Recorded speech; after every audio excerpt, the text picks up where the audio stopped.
Hey guys, hi, long time no talk, I should say, because you guys see me on Instagram for the most part. I wanted to make this video as like the start of just something new in my life. New but not new. Just because I've been making YouTube videos for I don't even know how many years. As you all know, I've stopped posting. I haven't posted a video in 2 years. I unexpectedly kind of strayed away from it and life took me to other things and I made other choices other than making a video. That will be a whole nother video as to why I left YouTube. Like I said, it wasn't intentional, it just sort of happened. I don't know why I'm gonna cry right now. Jesus help me. I wanted to start it off with sharing my testimony of how I grew close to God and how I've accepted Jesus Christ as my Savior. I think that a lot of people think that you have to kind of grow up in church and your family has to be Christian or whatever it may be in order to get to know who God is. But actually God meets you exactly where you're at. It doesn't matter how much sin you've committed or how imperfect you are or how unworthy you may feel, or even how distant you are from Him. His love and His mercy and everything is just, it covers everything. It covers everything. I want to share how I came to know who He is and who I am as a daughter of a king. I grew up Catholic. I was a very bad Catholic, I guess you could say. I would go to church when my parents would make us. I hadn't really no actual connection to God. My mom would tell us a prayer to say before bed, and I repeated that prayer every single night for the first 21 years of my life. Like I said, I was a really bad Catholic. I'd never even finished my catechism classes, so I was never allowed to take communion. I didn't earn my right to eat of the body and also drink of the blood of Christ. So growing up, I kind of saw God as sort of like this overseeing authority figure up in the sky. In high school, I developed this self-hatred towards myself. So I'm Latina, I'm Mexican, Mexican American I should say, because I was born here in the US. Growing up in a predominantly Latino community, Latino and Black community, it wasn't really cool to be white. So the fact that I actually look white to everybody in comparison to everybody else wasn't the most ideal situation for me. I always felt just like I never belonged, and I hated myself. I hated the way I looked. I hated my eye color, I hated my skin color, I hated my hair color. I remember walking to school and just like always looking down because I didn't want anybody to see my eye color because I was so ashamed at how light my eyes were. I remember putting like loads of gel in my hair and crunching it up to make it curlier and darker. Because my hair was way too light. I tried tanning my skin as well. I used self-tanner and it was terrible.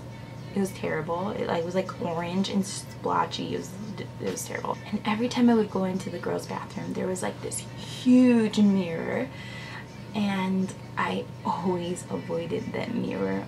Always. I hated that mirror so much because every time I would look into that mirror, I would see somebody that to me looked so ugly and different, and I almost could see like the rejection that I felt in the mirror, and I remember just like hating it so much. I hated myself. I thought I was so ugly, and I felt like people, even like close friends of mine, they would always make me feel different.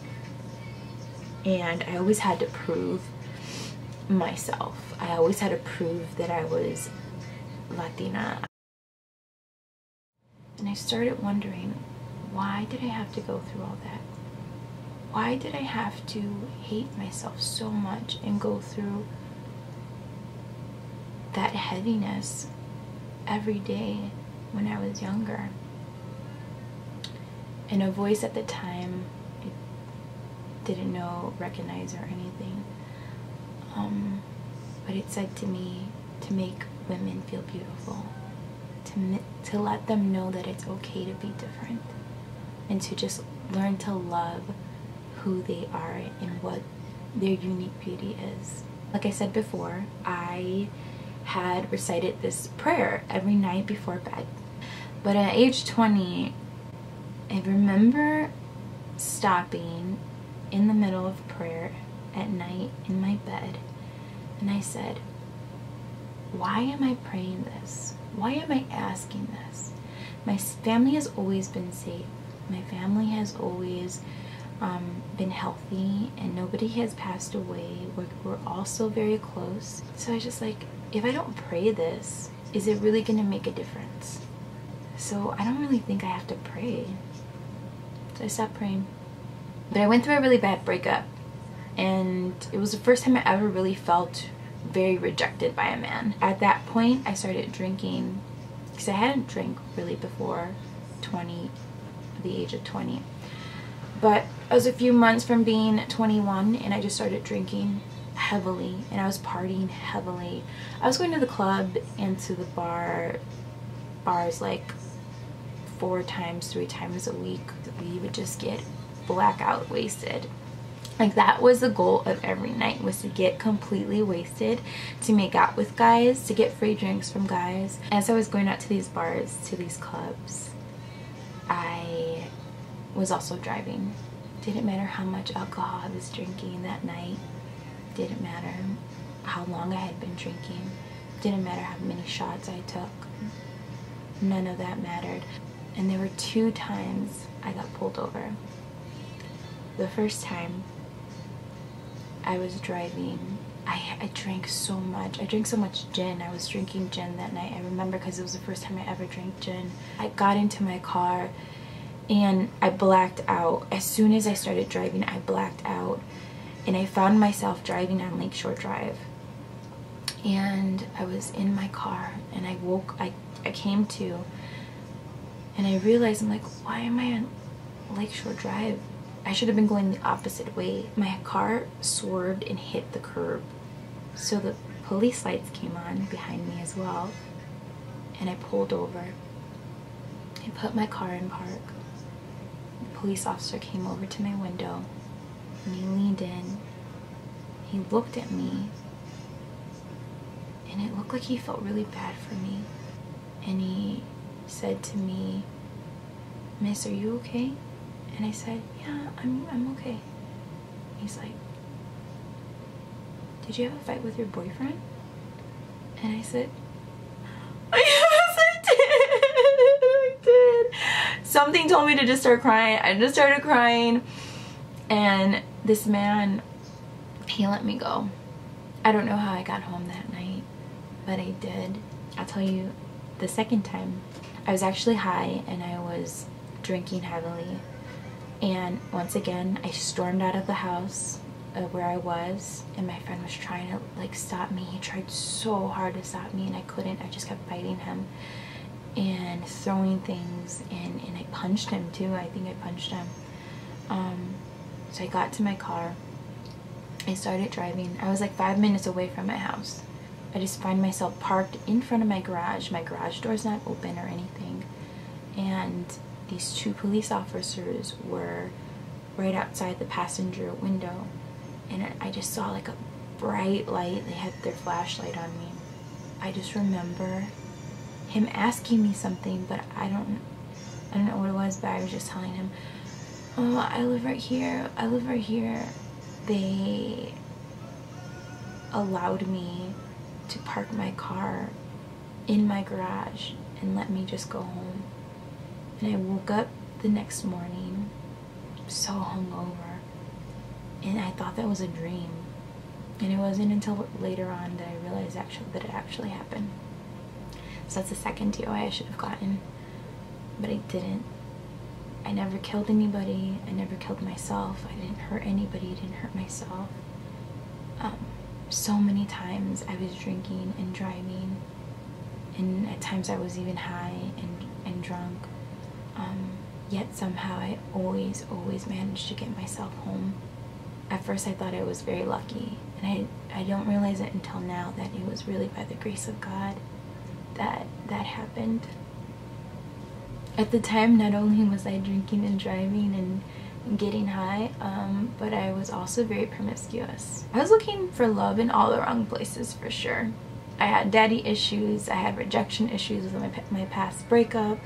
I had very low self-esteem. It didn't faze me when I would sleep with a guy that I barely knew. It didn't faze me when I would just like make out with random guys at the bars or grind on them on the dance floor. Like I said, I was looking for love in all the wrong places, and to me, if a guy showed interest in me, even if he showed just sexual interest in me, it was a way of me to be validated. I was being desired, and these guys were using me and using my body, but at least I had people who desired me, even if it was just a sexual desire. There were multiple guys in my life where they would tell me that they were, excuse my language, assholes. I remember one of the guys, I asked him what it was about me that attracted him to me, that what made him want to talk to me. And he said that he just looked at me and he thought, oh, that would be fun. And I kind of paused, but then I stopped and just thought, oh, that's cool, he thinks I'm fun. But there was another guy, and he told me straight up that he was a douchebag. And I was at his place one night, and like my friends were there, his friends were there, but we went into his bedroom and we were like fooling around, just like making out, and he wanted to have sex with me. But I was like, I don't really want to have sex right now with him. So I said no, and he got so frustrated, and he was like, I don't even know what to do right now then. I felt so bad. I felt like, wow, I'm disappointing him. Like, pattern of disappointing men was a very deep wound. It kind of like followed me with every guy that I met. But that disappointment, I never wanted to disappoint them. And so I would do what it is that they wanted me to do for them to make them happy in that moment. And so if that meant sacrificing my purity, sacrificing my body, and even sacrificing my own emotions at the time, because I didn't want to, then I was going to do that in order to fill his need. Later on in my life, I became a makeup artist. I fell in love with the YouTube community back in 2006 and 2007 when like just a handful of people were making beauty videos, and I loved it so much, and so I decided to do it for myself. And then finally, with the encouragement of friends, I decided to become a makeup artist myself. Instead of just making videos, I thought I could turn this into a career. And so I started to work at Sephora. I worked at Sephora and I loved it so much. I loved the products, I loved learning new techniques, I loved the trainings of everything. Brand reps would come in. I loved the free stuff that they gave us. What really stopped me from working there was the micromanaging and the game of numbers and the goal of numbers of making money just sort of killed my passion for it at that time. So I left the job and I was unemployed for 2 years. I started becoming very much self-aware of who I was as a woman. I started reading a lot of like new age books, just that would talk about the universe and the energy that you put out there and the energy you get back in, the law of attraction and manifesting things for yourself. here in this life. So I started making vision boards, and you know, I was just like, I'm going to speak things into existence, and that is how I'm going to live my life, and I'm going to be positive, and it's just positive thoughts, just positive thoughts. I was always thinking about how God in the universe would bless me, what I could get from God, what I could get from the universe, you know, what I could manifest. I started to become more aware of what it was I was listening to, the words to the songs, even when I was watching, what kind of TV I was watching. I started seeing how they would always teach us what the opposite of God wanted us to be. And I thought to myself, if everything around us, it almost seems like everything around us is trying to make us stray away from God and stray away from Christ, then Christ has to be real. Like, he has to be real. Then one night I was watching Oprah, and she had a guest on her show, and her name was Iyanla Vanzant. And Iyanla Vanzant was speaking about her relationship with God. And she started to speak about how she loved being God's servant and how grateful she was to do God's work here on earth. That hit me so hard. And I knew then that that was what I was missing. That exactly was what I was missing. Because I had been focusing on so much how I wanted God to provide for me, how I wanted God to bless me in my life and in my career, in my relationships, and everything. I never once thought about how I can be a servant for him. So I remember going downstairs to my room, and I laid on my stomach at the foot of my bed.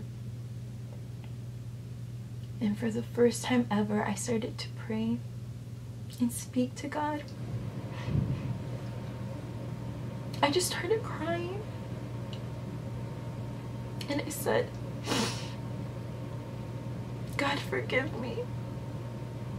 Because I've been so selfish with my life. Forgive me, God, because I didn't know that I was being selfish. I didn't know that I was only thinking about myself and what I could get and how to live for myself. I didn't realize it. Christ, I want you to be the center of my life. I want you to just fill me with you. Just heal me. Just love me. I want to love you with all of my heart. I said, with all of my heart. I want you. I open my heart to you, God. I open my heart to you. All of the love that was manifesting within me for him was finally being projected out. It's almost like it was stored and tucked away, and it could never come out, and all of a sudden it all came out. It all finally came out, and it felt like I felt so free. And then as that was happening, like, all of a sudden I felt so much love being poured into me, and it was like so warm.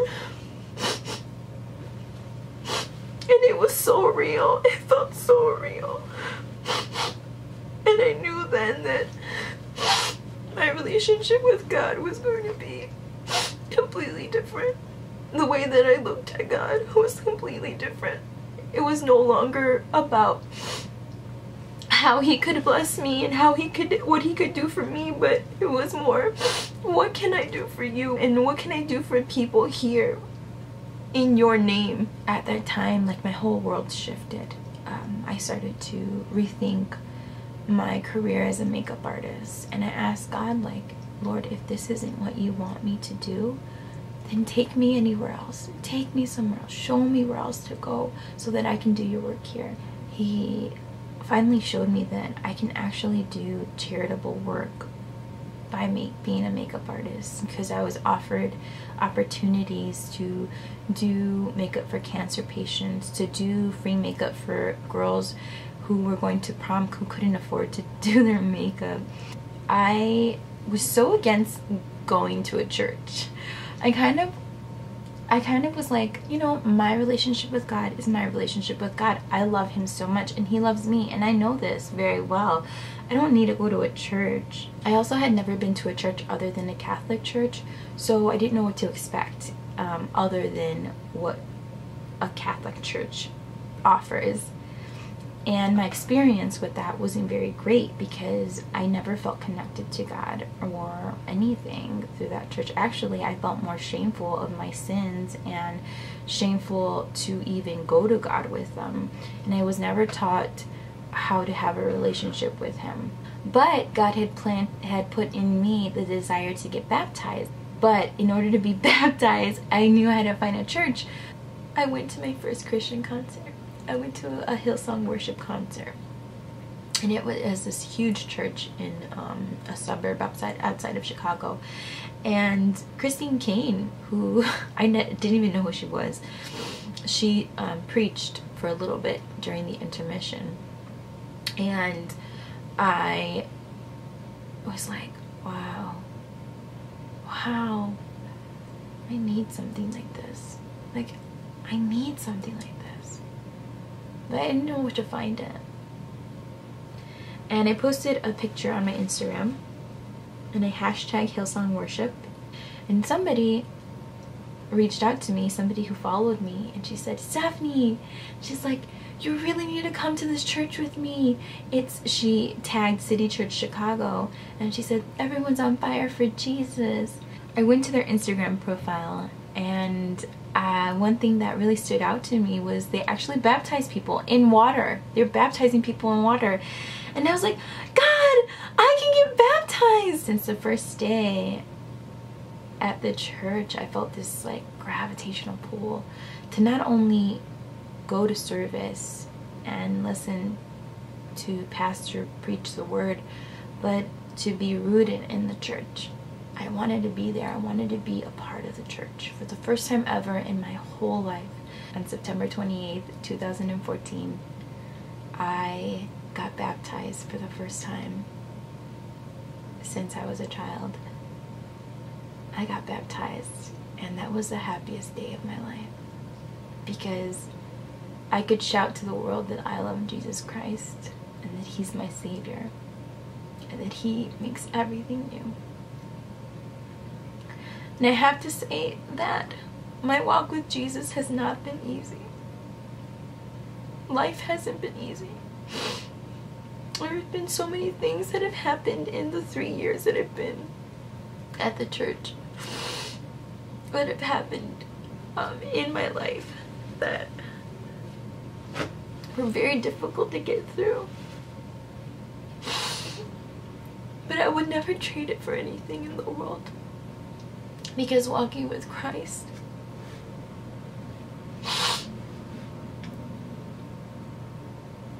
has shown me what real love is, who I am in the eyes of my Father, who I am as a leader in this world.